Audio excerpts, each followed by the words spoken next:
Hello বন্ধুরা, welcome back to my channel. দেখো আবার তোমাদের সামনে একটা ব্লগ নিয়ে চলে এলাম। গুড মর্নিং সবাইকে জানাই। আর এই ব্লগটা হচ্ছে আমার বুধবারের ব্লগ, মানে ভিডিও বানানো ছিল, আপলোড করতে পারিনি, তাই জন্য আমি আজ আবার আপলোড করছি।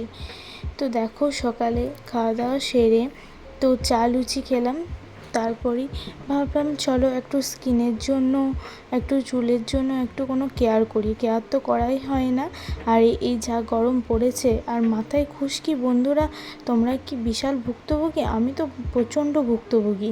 তো দেখো খুশকির জন্য কি করব খুঁজে পাচ্ছিলাম না, ওই জন্য অ্যালোভেরা নিয়ে এসেছি। অ্যালোভেরা গাছের সেই রস করে ভালো করে মাথায় ভালো করে ইউজ করলাম। অ্যালোভেরা আর একটু কাগজি লেবুর রস।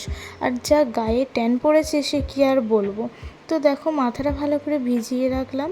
আর আজকে বাড়িতে এনেছে মাংস, তো ওই জন্য ভালো করে চিকেনগুলো ধুয়ে নিচ্ছি, কারণ এত লোম আর হলুদ হলুদ চামড়াগুলো তো দেখেও তো আমার প্রচণ্ড ঘৃণা লাগে।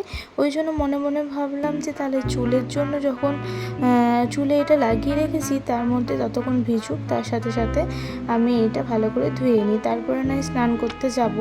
তো দেখো কত নোংরা তোমাদেরকে দেখাচ্ছি। আর ভাবলাম চলো তোমাদেরকে ভিডিওগুলো আপলোড করি, তোমাদের সাথে শেয়ার করি। আর এদিকে দেখো বেসন নিয়ে, হলুদ নিয়ে, গোলাপ জল নিয়ে আর একটু সামান্য লাস্টে লেবুর রস নিয়ে বাথরুমে ঢুকে পড়লাম। তো এইটা পুরো মুখে ফেস প্যাক হিসাবে আর গোটা শরীরেই লাগালাম। তো দেখো কতটা ট্যান গেল, কতটাই মানে পরিষ্কার হয়েছে, দেখো তোমাদেরকে দেখাচ্ছি। তারপরেই ঠাকুর ঘরে চলে এলাম। আর এই যে গাছটা দেখতে পাচ্ছ বেলি ফুলে, তো পুরো গাছটাতে পুরো কড়িতে ভর্তি হয়ে গিয়েছিল জানো। তো ফুলগুলো কি হয়েছে, গরমের জন্যে ফুলগুলো সব ঝরে ঝরে পড়ে যাচ্ছিলো। তো কড়ি ফুল না ফুটতে ফুটতেই পড়ে যাচ্ছিলো।